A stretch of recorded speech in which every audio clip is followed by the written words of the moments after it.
নমস্কার বন্ধুরা, আজকে আমি রান্না করব সর্ষে পাবদা। তার জন্য মাছগুলো ভালো করে বেছে ধুয়ে নুন হলুদ মাখিয়ে রেখে দিয়েছি। একটা পেস্ট বানিয়ে নিয়েছি সর্ষে, চারমগজ, পোস্ত আর কাঁচা লঙ্কা দিয়ে। ফোড়নের জন্য নিয়েছি কাঁচা লঙ্কা আর কালো জিরে। কড়াইয়ে তেল গরম করতে দিয়েছি। তেল গরম হয়ে গেলে দিয়ে দেবো সামান্য লবণ। এবার তেল গরম হয়ে গেছে, দিয়ে দিচ্ছি মাছগুলো। একে একে সব মাছগুলো দেওয়ার পর আমি এর মধ্যে লবণ দিয়েছি, কারণ তেলটা যাতে ছিটকে না পড়ে। মাছগুলো ভালো করে ভাজা হয়ে গেলে একটা পাত্রে তুলে নেব। আর ওই কড়ার তেলের মধ্যে দিয়ে দেব কাঁচা লঙ্কা আর কালো জিরে। এই পেস্টের মধ্যে 1 চামচ হলুদ গুঁড়ো দিয়ে ভালো করে মিশিয়ে নেব। তারপর ওই ফোড়নের মধ্যে দিয়ে দেব। ভালো করে নেড়ে চেড়ে মশলাটা ভেজে নেব।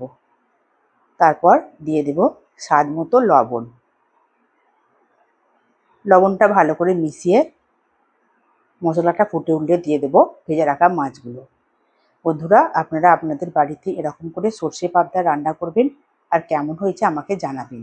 মাছটা ফুটে উঠলে দিয়ে দেব পরিমাণ মতো সর্ষের তেল। আমার এখানে সর্ষে পাবদা রান্না রেডি। আমার এই রেসিপি যদি ভালো লেগে থাকে আমার চ্যানেলটা সাবস্ক্রাইব করে পাশে থাকবেন। ধন্যবাদ।